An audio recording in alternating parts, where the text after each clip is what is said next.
All right, hello everyone. You are listening to the Minding Mind podcast where we live life with ease, connection, and permission to just be.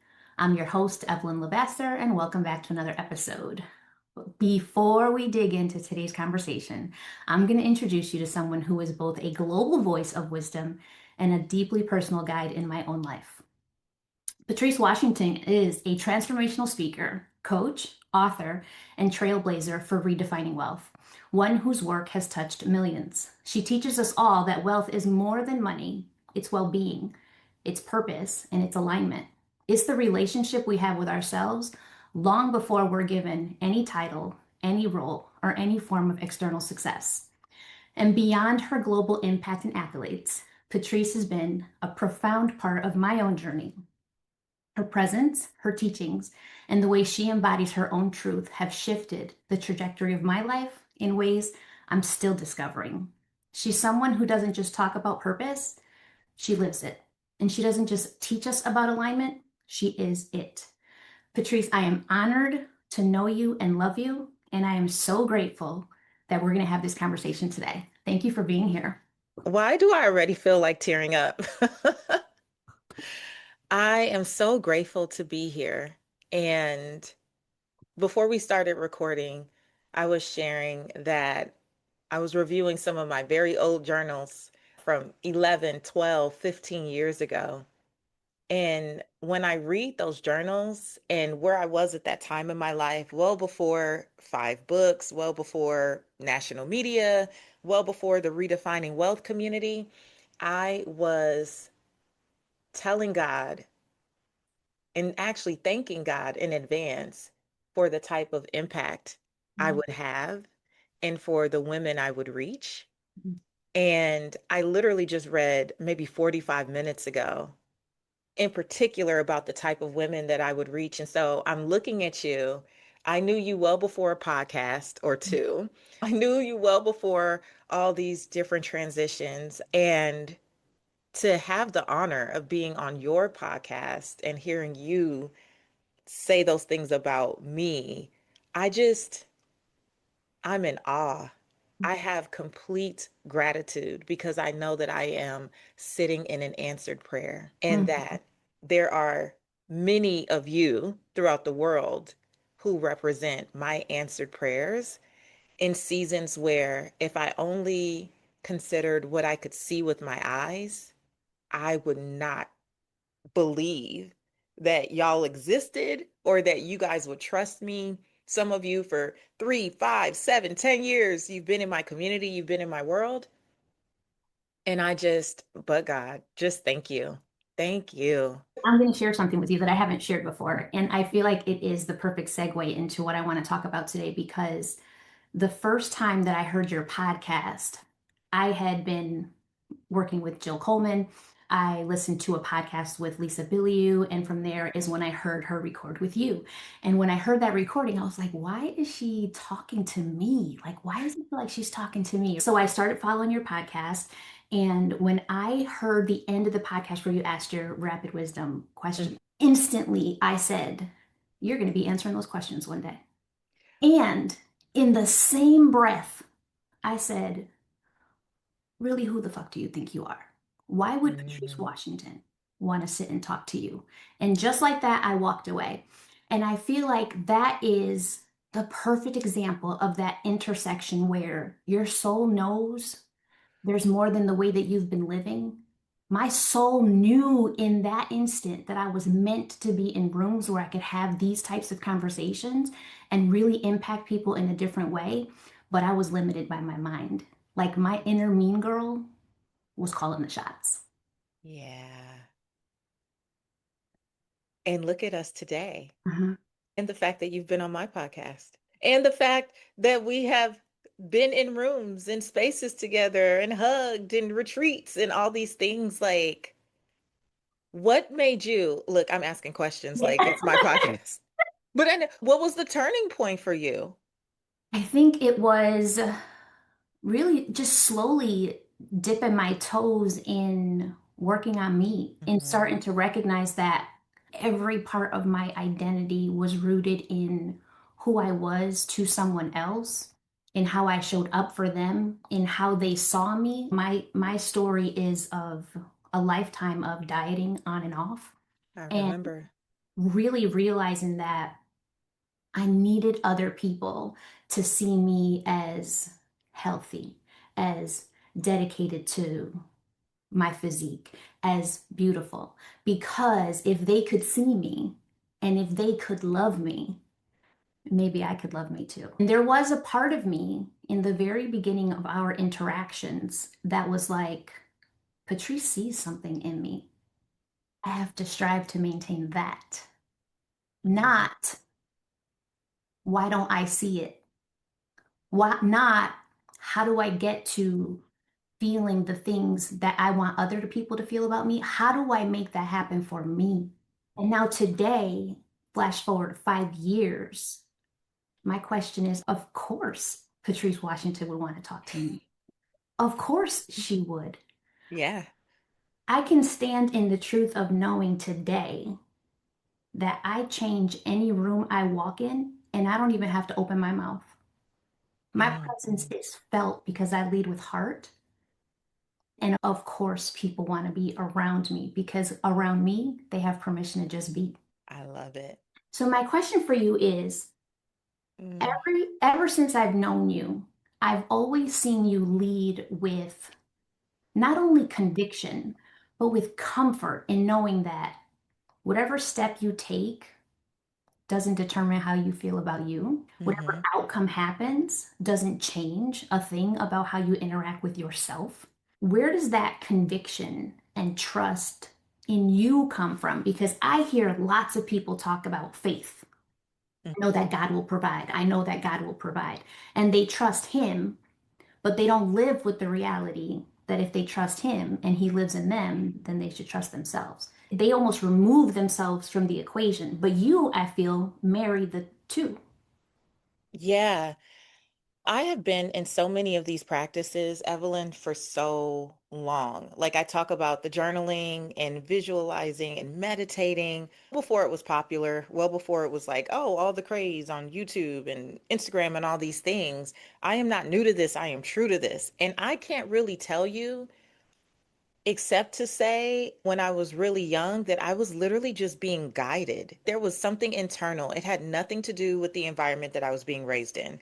From South Central Los Angeles, Belizean American, first generation, grew up in the hood with a single mom, single grandma who were doing the best they could to survive, but I was not being parented or guided intentionally.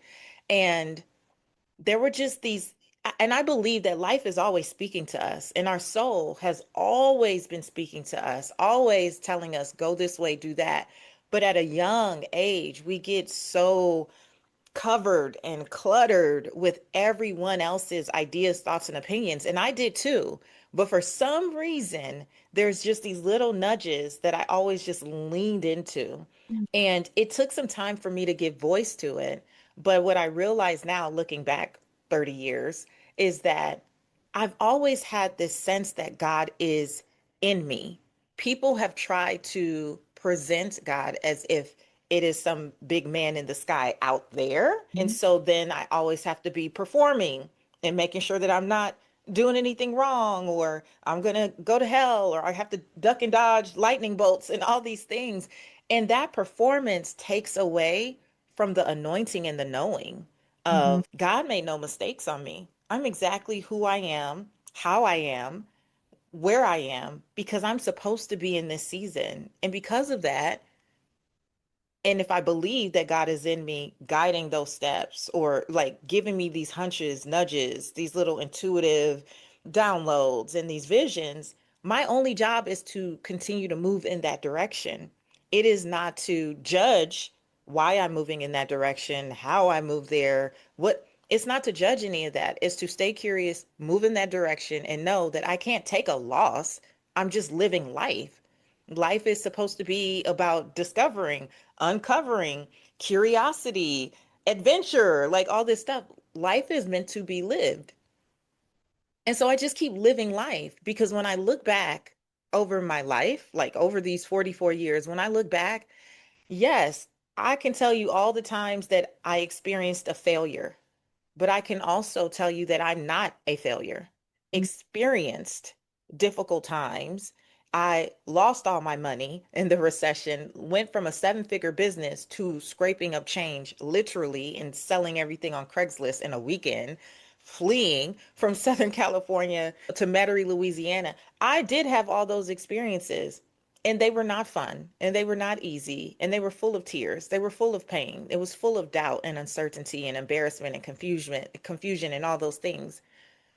But I also, in the same breath, remember the moment that I realized you lost all your money, but your mind isn't bad.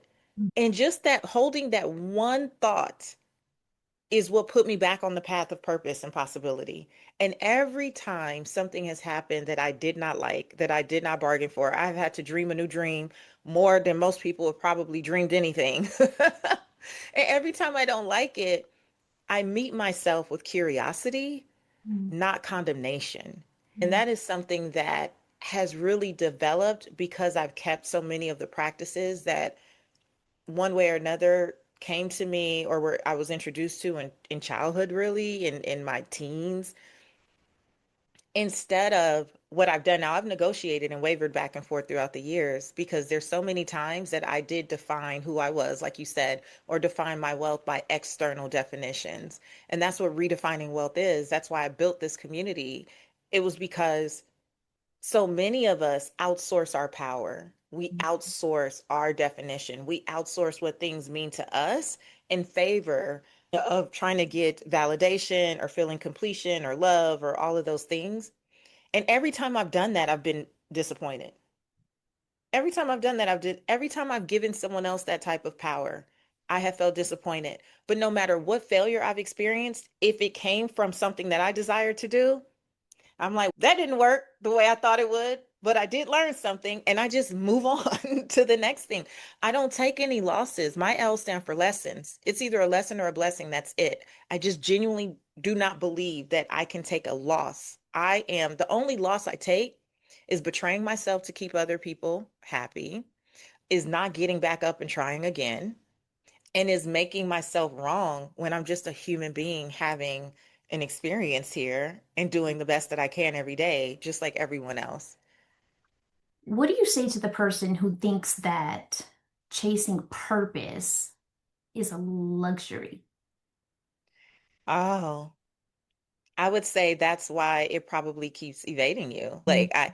If you think that purpose is a luxury when literally you were only brought onto this earth for purpose, with purpose, on purpose for such a time as this, there's a reason that you're here.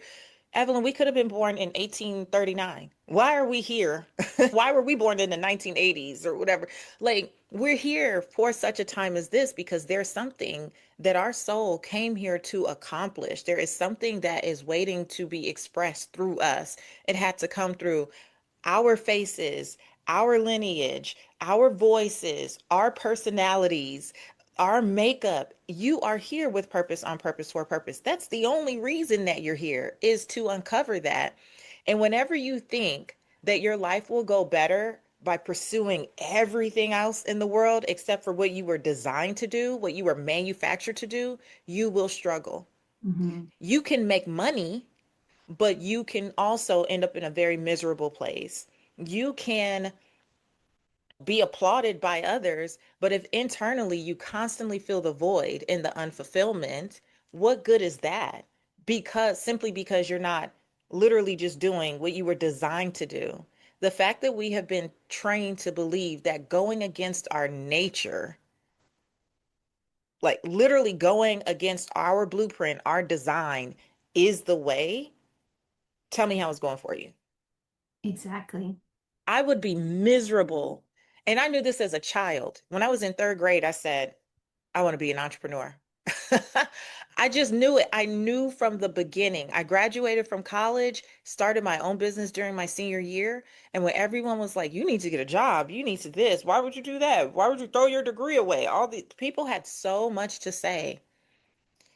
And I knew after doing one internship in college, I was a buyer. I was a buyer intern at Robinson's May or something. and there were no windows in the office and all cubicles, and everyone went to lunch at the same time, and they came back at the same time, and then people rushed out of there to beat traffic at the same time every evening, and you had to dress a certain way. And I was like, oh no, my soul knew immediately. I was like, oh, they offered me a job when I graduated. I was like, oh no, thank you. I'd rather go thug it out in the streets and figure it out on my own before I take this. My soul knew when I was in third grade when I said I want to be an entrepreneur, and I barely knew how to spell it and I didn't fully know what it meant. But I heard the word, my dad said it, and I was like, yeah, that sounds like me. All I heard was freedom. And Mm. so to me, whatever your purpose is, there's two things. One, purpose is about how the gifts God gave you become a blessing to others. We're all doing some type of work that is a blessing to others. We're just not always doing it using our God-given gifts. So purpose is really just aligning your design with some experience that other people will invest in or find valuable. That's it. And not to be confused with passion, because you know my thoughts about that. People are like, oh, follow the passion, the money will come. Some of us are not proficient in the things we're passionate about. Passion is for you, purpose is for others. But the other piece of that is it's where your freedom lies. It's where your freedom lies. Could you advance more quickly financially going to do something else? Yes, you absolutely could. And many people do. Do you necessarily feel alive in doing it that way? Do you literally feel purposeful? Do you feel fulfilled? Most people don't. And I think it's just musical chairs, like rearranging. Every slot will be filled because for some people, things that we find as drudgery bring them joy because it's their purpose. Our job is to go find the things that allow us to operate from joy. Yeah. I think so many people have lived their lives. I take that back. So many people have existed through their lives on autopilot, not dreaming, and really have this underlying fear that there's nothing to chase because they don't feel that they do have purpose. They fear that they don't have something to offer. And I keep coming back to this meme that I saw that really sticks with me because it said, not everyone is going to grow. Some people are here to show you what it looks like if you don't. And that reminds me, like, when you get to this point where your mind is elevating and your connections are flourishing and opportunities are coming to you, you start Hmm. life completely differently. And there's a little piece of you that wishes that you could show other people the possibilities that exist for them too. But that's also not my business to control how they end up. I do think that so many people go through life every single day just doing the things A, B, C, D, go to bed, do it again. A, B, C, D, go to bed, do it again, because they don't know that they have more to offer. There's such a disconnect. Most people feel that they have to live life from obligation. So even when you try to introduce people to possibility, what you will hear is, you don't understand because I have kids. It's like, I had a kid when I was journaling and writing all this stuff that led to where I am today. You don't get it because you did. No, that's not true. That's why I always share so many parts of my story, the good, the bad, the ugly. I share all of it because it is a choice. And you've heard me say a zillion times, I choose to believe. The problem is most people don't have belief. What they have is performance. They have performance in an entity that is outside of them that they believe that they are always disappointing in some form or fashion because they have been taught that they are not worthy, that they are just a lowly sinner, that they don't have power. And yet they will also say in the same breath, I know I was created in his image. Okay, which one is it?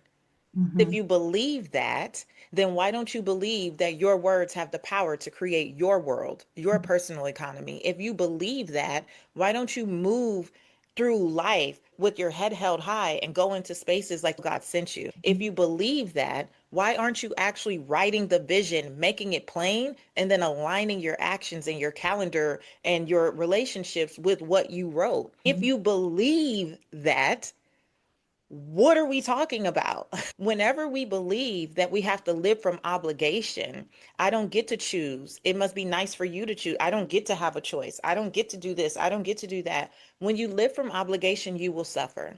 I live from option. I live from choice.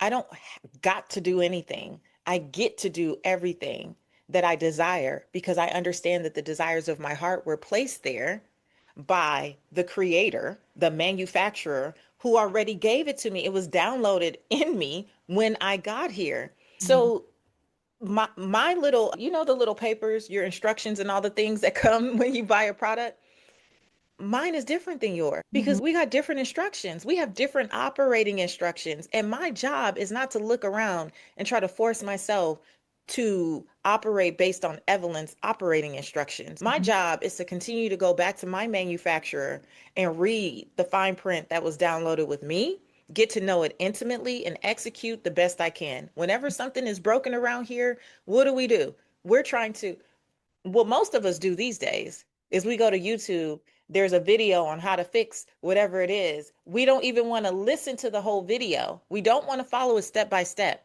We put it on 1.5 so we can get through it faster. We're trying to speed it up. We're only looking for one little thing and then we want to go. And that's how we live our lives. We don't even take time to get to know the operating instructions that came with us. And I know operating instructions for valuable products, oh, it's a pamphlet.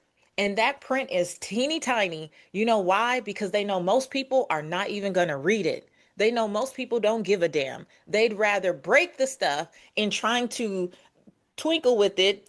And then if they can't figure it out, then they're like, oh, I need those instructions. And then they don't, right? They know that most people are not going to read it. And I feel like that's how we are at life. We're not going to slow down enough to read Mhm. ourselves, read our thoughts, read our emotions, read why we got on autopilot in the first place, read who told me, who said, why do I do this? Why do I believe this? We don't take any time to interrogate. We don't take time to read our own instructions. We don't take time to interrogate why the hell I'm on Evelyn's instructions and not my own. I haven't even flipped it over to see these are instructions for a microwave and I'm a vacuum. However, whatever it is, right? We don't take any time. And then we walk around with this, that's easy for the vacuum to say. No, it's not. This journey hasn't been easy, but I have had a ease and a peace and a grace that does transcend all understanding because I believe that I am just here to live life, learn lessons, and do the best that I can to be an example to those that don't yet believe. I'm not Mhm. here to convince. I'm here to live from a place of conviction and authenticity so that when you hear my voice, when you interact with me, when you are in my presence, you feel the same type of energy that is in you, but maybe has been buried. And hopefully, something in me awakens something in you that puts you on that path to starting to realize I don't have to live from this type of obligation. Mhm. I have choice. I have option. I have agency. I have sovereignty. And God made no mistakes on me. That's right. I think another thing is that so many people get caught up in the belief in action, but they operate in one without the other. Either they believe in possibilities for themselves, but they take no aligned action to move forward, or they take action, willy-nilly action, that's not rooted in a belief. I notice that people will say to me often, and it irritates me, but they'll say, you're lucky because you have good girls. You're lucky because you have a man that supports you. You're lucky. It's, hold on a minute. You think God just dropped this life on my lap and I woke up and said thank you? I co-created every step of the life that I'm living. I went all in on looking at my own triggers, all in at looking at my upbringing, all in on figuring out where did I learn these thoughts? Why do I hold myself back? Why am I expecting my husband to love me more than I love myself? Ooh. Where did I learn this and how can I work through this so that I can be the solid root in my life that allows Mhm, everybody else to flourish around me? Did mhm, that. God was with me when I did it. So I think so many people too are stuck in that I'm going to take these wild, quick fix style actions. I'm going to buy this course, implement this new thing. It doesn't work. I'm going to buy another one there. Or they're going to say, I know that God has a plan for me. I'm just going to let him do it. That burns me up. I did a podcast episode many years ago, and it was called Faith Cannot Be Your Financial Crutch. And at Mhm. the same time, during that season, I happened to be speaking at a lot of churches, and I would say it. And baby, I had the elders in an uproar because they want people to believe that they are supposed to pray and set, like, prayer is like crock pot, set it and forget it, and then you don't do anything. I'm like, you're using faith as a crutch. You're using God as a crutch. I believe so deeply and give God something to bless. It is tatted on my back. Give Mhm. God something to bless. You go first. What was the last thing you were told? What was the last thing you felt led to do? How can you not do that and then continuously, one, point the finger at other people and call them lucky, but then two, be upset with God? God knows what you're waiting on when he sees what you're working on. What are you doing? Because one thing about it is, Evelyn, when I look at my journals, and I literally have been journaling for 25 years. When I look at my journals, and I see the things that I wrote, what I also see are checklists of what I did. What I also see are the steps that I took. And then I also see myself come back and say, God, I'm so grateful that you sent so and so into my life. So desire was dropped. God, I know that you're going to do this. That's my belief. But then here's what I'm going to do based on what I know now, what I have access to now, what I know to be true. Because this is the thing that people get caught up on when we talk about belief with no action is well, I don't know people in this arena. I don't have. What do you do? What do you have? What do you know based on where you are today? Literally, your belief should tell you, because we hear about the faith of a mustard seed all the damn time. Okay, your belief should tell you that the teeny tiny thing that you do know, you should do something with it. You should sow that seed. That's action. That's giving God something to bless. And the way that I have seen things bloom and blossom in my life did not come because I knew all these things before. Like you talk about Lisa Billieu. That's how you met me, Women of Impact. And funny enough, in the last few days, I keep having people tell me, "Oh, I met you through Women of Impact, Lisa Billieu." And that interview was 5 years ago, or it was 6 years ago, 2019. And then I met you in like 2020. So when I met Lisa, the breadcrumbs, like how these little things happen, and how we ended up on a panel. There was a girl who reached out to me, and it was such a nice message. I happened to be in town and she asked me to be on her panel, and I was like, okay. I didn't know that girl from a can of paint. She was just very sweet. She wanted to come see me speak in Las Vegas, or she saw me speak in Las Vegas, but it was a huge event. She never got to me. She's, if you're in LA, can you come to this panel? I would love to have you. I get there, I'm on this panel. I only know one other person, Lori Harder. And I look down, I'm on one side, Lisa Bilyeu's on the other side of the panel. I've never heard of Lisa Bilyeu. I've never heard of Quest at the time.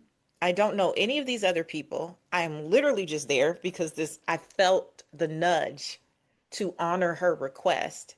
And even her taking the step to ask me was a big thing for her. And the whole time I'm speaking, Lisa is going like this, like leaning in, looking down the panel. Who is this lady? And it's so funny because, like you, she's teeny tiny. She's little. I have my heels on. I'm super tall. And she comes over to me after and she's like, how have I never heard of you? How, like, we must get together and all this stuff. And I'm like, oh, okay. People are flocking to her. And I'm like, I literally don't know who this lady is. And I'm an energy person. So I wouldn't care who she was. If her energy was bad, we would have never got past that point. But we become friends. And then she invites me on the podcast when Women of Impact was just beginning. I was one of the first several episodes. It was really just beginning at that time. And that podcast has 1 million+ views. Within the first year, I think it had maybe 500,000 views. And then we go into 2020 and people are at home and people are binging all the things. I'm now in Atlanta. I've moved to Atlanta. And I probably get, no exaggeration, at least 100 clients from that one interview. People who saw me on Women of Impact, made their way into my Facebook group, made their way to one of my challenges, and several of you are still with me 5 years later. Programs, masterminds, one on one coaching, retreats, events, all these things from one. Yes, from one nugget of obedience. That was an email from a stranger that I did not have to honor. I didn't owe her anything, but that knowing on the inside. And it wasn't knowing, oh, I'm going to meet this woman who's going to launch a podcast that's going to be incredibly successful. And then I'm going to get clients from that podcast. And then I'm going to get media, because I did get media also. From when I was on Good Morning America in 2020, they found me on Women of Impact. A producer saw that interview.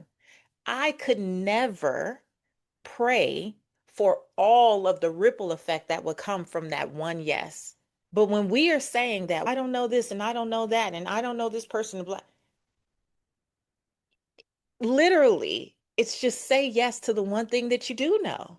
It's not trying to predict what everything, like all the things that'll come from that. It's literally just, what do you feel called to say yes to now and do something about it?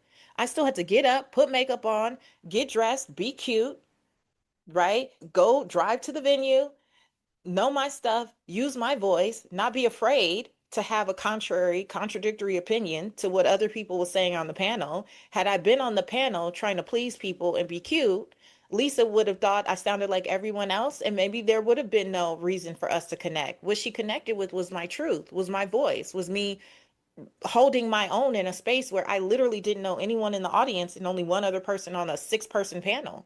And we have to be willing to just start where we are and trust. This is where the belief really comes. Do you believe?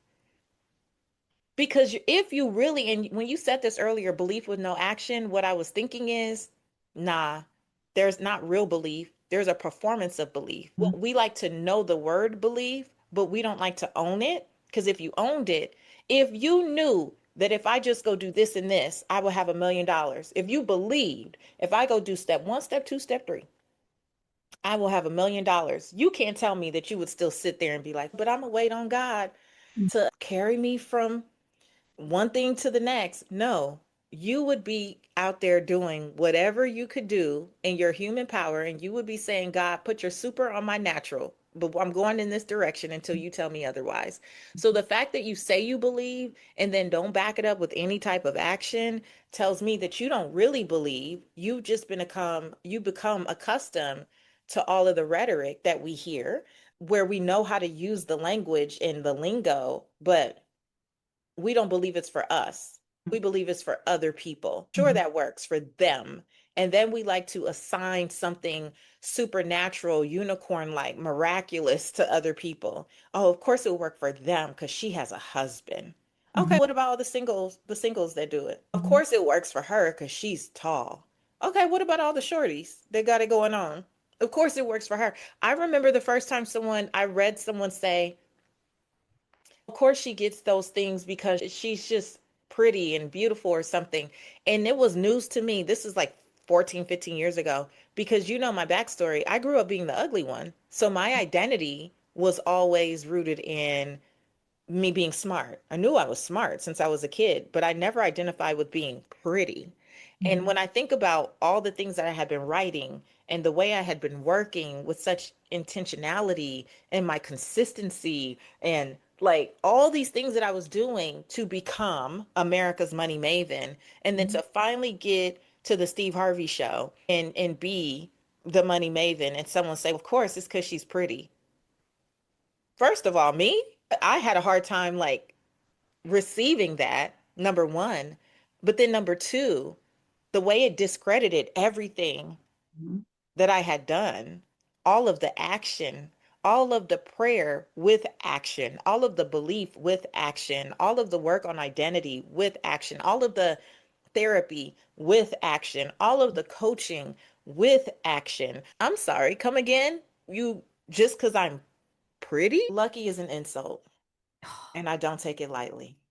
Lucky is an insult for real. But I think also there's this part of women, I guess men too, but speaking for women, is this being tied to the outcome, like being so Mm, focused on where I want to get that you forget to be intentional right now. And when you think about being focused on a goal is great, but also if the only thing you look at is what you're going to feel, who you're going to be when you get there, you don't ever get to focus on who you are today. Like life mm, really passes you by because you think you're in control of the future instead of being intentional now. Like I even think about that in my marriage. My goal is for my husband and I to remain together and to be strong and evolving together. But if I didn't put intention every single day into growing myself and being the partner that God created me to be for him, then I can guarantee we'll fall apart. mm. So I think we get so caught up in but I want to get to this goal. I want the media. I want the millions. I want the this. I want the that. And but who are you today? Baby, you can get to all of that. And if you don't do the work in the in between, so from the reality you are at today to what you say you desire, it will be short-lived. I've had the longevity that I've had, and really, I'm still just getting started. That's how I feel, to be honest. But I've had the longevity I've had up until this point and built the reputation that I've had up until this point because of who I had to become at every iteration. I thank God that my first television gig was not a nationally syndicated show. Like, I would not want to be on Access Hollywood as my first opportunity. I was on a show in Fort Valley, Georgia, or something like that, where that was my first opportunity to really be on television. And when I watched the tape back, Evelyn, I used to do these weird things with my eyes. Now, y'all used to tease me about my big eyes, and I would lean into the camera when I wanted to say something when I used to teach Purpose to Platform. But I had this thing where I would roll my eyes in the back of my head when I was thinking. I did not know I did that because most of us are just going through life talking to family and friends. It's not a big deal. You watch that back on television, and they asked me a question, and my thinking face was my eyes going up to the side. I had no idea until that interview. And so what it did was illuminate for me, if your vision includes being on television one day, you have some things to work on, my girl. You don't know that. And the way that we despise the steps that are necessary to really help us not just get to the vision, but to maintain it and hold it is wild. Because most people have the talent to take them to celebrated places, but they don't have the character to sustain it. And the character and the wisdom that comes and is built in the process is really the thing that is building your life, is building everything that you say you want. If you skip steps, you are sure to get there and fall quickly. I cannot see myself in this season of my life doing anything else except for coaching, teaching, media, and I have another couple books in me. But what I do right now, still how I am being used to express my gifts and purpose in the world, like it is me, and I'm going to keep growing in that way. But what I'm saying is I don't have something else to go do, so I need to go through the steps. I'm willing to say, God, who do I need to become now? Because I'm committed to the vision, as Lisa Nichols taught me, but I'm not attached to how I get there. And a lot of us have such an attachment that we miss blessings left and right. We are so attached to, oh, it needs to look like this, it needs to come through this person, I'm just waiting to meet so and so. But there's 30 other people who could help you get there in different ways, in different forms and fashions. There's so many other ways that you can grow. We are too committed to goals. We need to be committed to the vision. You have a vision for you and Armin. You have a vision for that. And then the things that you decide to do on a daily basis, the intention that you set are what the goals are. If we keep confusing goals and vision, we will also always suffer because we think that hitting a goal is the end all be all. Hitting the goal is a part of a bigger vision for your life and for what you desire and for what you were designed for. When I look through these journals, I've hit 1,000 goals, big, small, doesn't matter. I've hit thousands of goals, but ultimately, all of those goals were intended to bring me closer to a vision. And I can read my journal from 2011 and I see that I have been walking in the manifestation of many of these visions. Girl, in 2011, no way. I can't even, I read these things and go, I can't even believe I had the audacity to say all this. But even with, wow, I had the audacity to say it, what's even better, I had the audacity to take action towards it. I didn't just say it and write it. I still took action because it was on the way to the vision. And that vision is still unfolding. I have no idea what the rest of this decade even holds. I know Mm. who holds me though. Let me ask you this. When I think of you, I picture like you're a force, right? You are a force. You are grounded, you are solid, you are all encompassing of just strength and wisdom and knowledge and impact and heart. Does that intimidate other people first? Because I can imagine what your response is, but does that intimidate people? And then also, how do you think that literally just being you impacts your relationships, the closest ones to you? Oh, such a good question. Such a great, timely question. I have been intimidating to people my whole life, even before I could understand why, because they always could see something in me that I couldn't see in myself. Mm. And I believe that because there is a lot of energy out here. I do believe that there is a spiritual thing going on outside of what we could see. I think that a lot of people that I have come across throughout my life, some of them were just lessons on the way, but I believe some of their challenge with me is that I was a mirror to who they wanted to be and didn't give themselves permission to be, what they wanted to do, the conviction they wanted to have.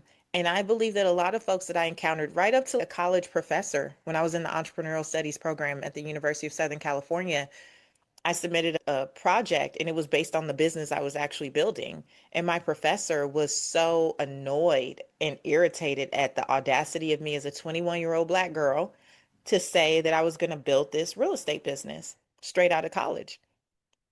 And this is unrealistic. Gave me one of the worst grades. I think it was a B minus or a C. He gave me one of the worst grades I ever got, like, period. I never got a C in high school. So like he gave me the one of the worst grades I ever received in my life because he couldn't see how I had the audacity to believe. And that business did turn out to be a seven-figure business by the time I was 25. And I just think about how often I've been underestimated or how often people have tried to humble me. Definitely, oh, you a little too. And that's really, I think a lot of women will resonate with that, right? You are literally just being your most authentic self, what comes naturally to you, and someone is bothered and annoyed. I have never been bothered or annoyed with someone who is literally living like their most vibrant, authentic, aligned self. If anything, it's called more of that out of me. Even if I don't agree with anything or I don't understand it, I'm intrigued by it. But people go from being intrigued to being intimidated to trying to diminish and dismiss you to get you to come down. Mhm. And that is not just people that are on the outside looking in. That is also sometimes people that are in the inside of the house with you. Well-meaning parents, partners, spouses, siblings, people who remember vividly all of the failures that you have experienced, or they know all of the dirt. They know all of the things that are not typically for public consumption. And the fact that you keep getting up, or I would say that I keep getting up and I do it anyway, and I share. When I shared about my divorce, my mother was mortified. What are you? Why would you be out there? Dream a New Dream was the episode from 2022 when I announced my separation and divorce. And to this day, it is one of the most listened to episodes of the Redefining Wealth podcast. People continue to send me messages about it every day. And it was me talking about something that for my mother was shameful. For me, it brought such freedom and peace to share my story my way. I have learned that even the people closest to me are not my assignments. We had a reason that we needed to be family. Like we were destined to be family for one reason or another. I believe without my mother and father, I wouldn't have the DNA, obviously, and makeup that I have. And again, if I believe that God made no mistakes on me, these are my people. I didn't choose them consciously, but they're my people. And that's fine. But who I am and what I do is really for the people assigned to me. It's not for, I am so over the audience. And this is a big thing that I still process regularly because we just live in a society where it's constantly this push of bigger, bolder, more. You need more views, you need more people, you need more. You, and I'm just like, that's the audience, and that's fine. I've been on shows and been a part of teams where it's millions of people seeing things, wonderful. But there's no world in which I ever actually want to work intimately with millions of people. I couldn't sustain that. In my world, a solid like 40, 50 clients a year where I can go deep work and really enjoy them, get to know them, do life with them is really what my calling is. So therefore, however I'm showing up, as long as it is authentic and aligned, who it intimidates and who it infuriates is not my business. I am here so that the people who are assigned to me, those 50 people a year, let's call it, when they hear my voice, they know, oh my gosh, she's for me. I'm only going to keep showing up for them. I'm not showing up to try to appease the masses because I already know we will never please 100% of the people 100% of the time. My only assignment is to honor myself, honor my creator, and be the best that I can be for those that are assigned to me. And my daughter is assigned to me. I know that to be fact. And allow people the grace to go in and out of my life and my community as those assignments end and come back. And like, I have no attachment when a client completes something and then they go off and do something else. Some coaches or they get upset and, oh, I saw you over in such and such's community. If that's what your soul needs in this season, go for it. I'm going to be here whenever you're assigned to me. So whenever you're ready to come back or there's something we're supposed to do in the future, wonderful. I don't carry that energy because it's about scarcity. And I think people who are intimidated also have a level of scarcity. If your light is shining bright, then what are people going to say about me? That we both shining bright if you're willing to do the work too. I don't Right. know. They're not going to compare us against one another or put us against Yeah. one another. I don't believe in that. I love thinking that way about it's irrelevant. Like it's true. They bring whatever it is that they bring, but the things that they say are irrelevant. I wanted to touch on something you said about the family too, because I've been really focused on the fact that I just picture our goal as a human being or our impact is really generational. I Mm-hmm. think my parents both came from very scarce backgrounds, Mm-hmm. huge families. I don't know how someone can be pregnant 14 times, but it's Same. possible, right? But they had very chaotic worlds. So when Mm-hmm. they married, they intended to create a foundation of at least physical safety. But because the focus was physical safety, there was no room for mental emotional safety. I felt very much cared for and very much loved, but I didn't feel seen. I didn't Mm-hmm. feel like the things that I desired in my heart were ever even relevant. But because they gave me physical safety, I had permission to seek mental emotional safety for myself, which then provides my daughters with all three. So I picture them walking, they don't walk around scarce and feeling lack in themselves. Like they're grounded and confident and comfortable. And I'm excited for whatever it is they bring to the next generation. Yeah. Like I interviewed a trauma therapist who talks about how the information that we carry in our body cellularly Hmm. lasts 7 generations. So I think about the work that I do today, the way that I'm changing my mind and changing my Yeah. brain physically is changing my daughters. Like Evelyn will live on for 7 generations. Amen. People I'm never going to meet, but simply because I chose to be intentional today, right? When you think about the women who raised you Yeah. and the way women are raised in general, and the woman that you're raising, what can you say that you have had to let go of or release or break to make your legacy more intentional for Reagan? Ooh. One of the first things I would say is the mother-daughter trauma that existed in my lineage. I definitely have been intentional about breaking, meaning that my grandmother did not raise my mother. My mother was raised by primarily by an aunt and then a her paternal grandmother. My grandmother was not raised by my great grandmother. She Mm, was raised by a paternal aunt.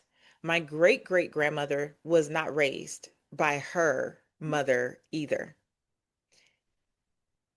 And growing up, I could sense and feel the disconnect and friction, even though people were not necessarily nasty to each other.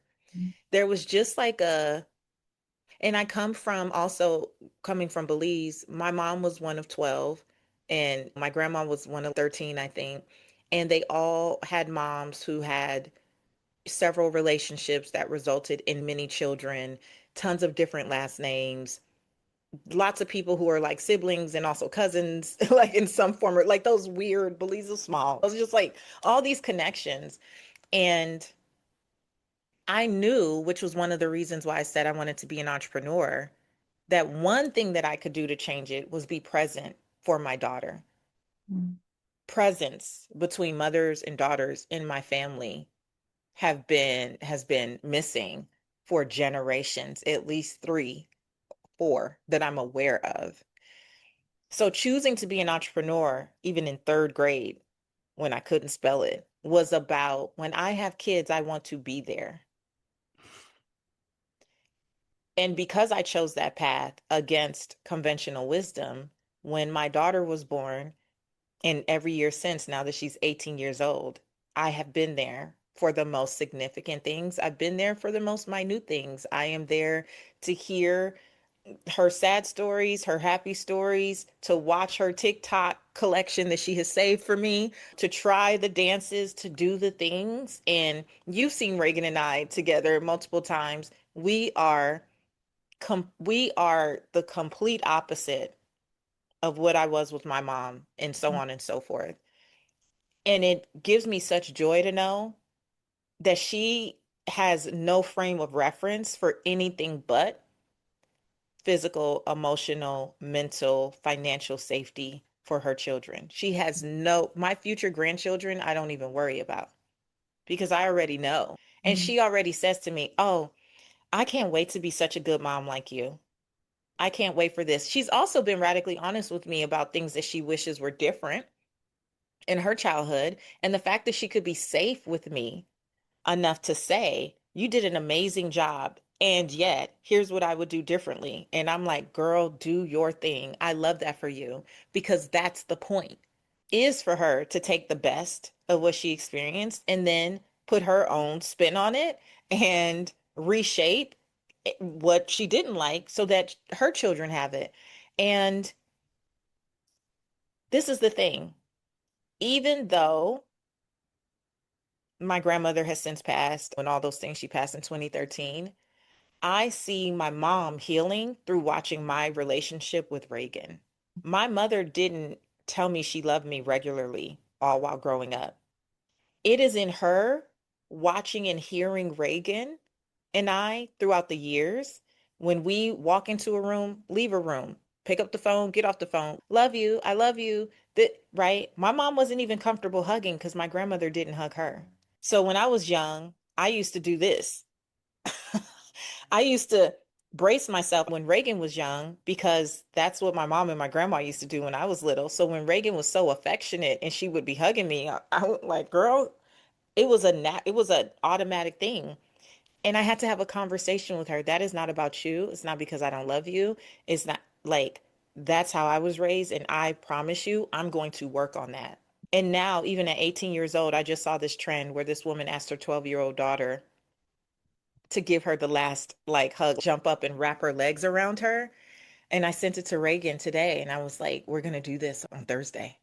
And she's bet I'm in. And like I love that, but I love that before my mom leaves this earth, she gets to see Mhm. something different. She got to learn something different, and because of that, it's completely changed our relationship as an adult, for me as an adult, where my mom expects I love you. She expects hugs now. She expects kisses on the cheek. That was not who I lived with 30 years ago, 35 years ago. That was not who I lived with. But I love that as we do our work, we give people permission to soften. We Mhm. give people permission to re-examine what has been the norm for them. We liberate ourselves so that we can liberate others. And so it's not even just generations forward. I believe it's also healing generations behind us. I just had a very clear visual of Reagan moving forward with a completely different foundation, but your mom now moving forward with a healed future too. And I love that so much. Patrice, I could keep you on this call all day long, but that would be a little wild. But I love talking to you. But for the people that want to connect with you, where can they find you? PatriceWashington.com is the easiest place to find all things, but you can also download the Redefining Wealth app. We have a beautiful community in the Redefining Wealth app. It's completely free on your iOS and Android device. We're almost done with our daily lives. I've been going live every day for over 340 days. That ends, I don't know what time when this airs, but that'll end in mid-December. But after that, I still plan on doing weekly lives and having conversations, book clubs. We have phenomenal folks like Evelyn who really pour into that community. And so join us in the app. It's the easiest way to know what I have going on at all times. Yeah, the app is always popping. And Patrice, I just want to say to you too, one of the things that I respect so much about the way you lead your community is that you don't make it about you. It's never about you. Oh, You lead, but the connections that we form are about us too. It reminds us that we're also assigned to each other. yeah. You were the guide, but you brought us together, and I love that for us all. Before I let you go, I will just ask you the question of the hour, and I do feel like you already touched on it, but the question is, in the Minding Mind community, we're all about focusing on ourselves, relationship with self, alignment with our soul. And if it's not aligned with our soul, we don't want it. It's not ours. How does focusing on you, leading Mhm. from your heart, impact the legacy that you're going to leave behind? Leading from my heart impacts the legacy because I know that it will be what people remember about me, I believe, will be deeply me. Like, not just what was in the bio or what someone read about me, but my prayer has always been that I live such a life that when I leave this earth, people will still be talking about something I said, some conversation we had, some exchange we had that literally put them on the path. I feel like I'm a purpose pusher. So put them on the path of being their most authentic selves and walking into their purpose. And yeah, when it's all said and done, I just want it to be said that I lived as myself, even and gave myself permission for that to evolve. I didn't become a prisoner to the 2022 version of myself, that at every iteration, I gave myself permission to just be who I was in that moment and own it. I love that so much. Amazing. Thank you so much for joining me today. And everyone else, thank you for staying with us both to the end of this amazing conversation and tuning into another episode of Minding Mine. If this episode resonated with you, I want you to remember to rate, comment, review. You know that your feedback will always help me grow. And until next time, I want you to go live your life on your terms and please mind your business. We will catch you in the next episode.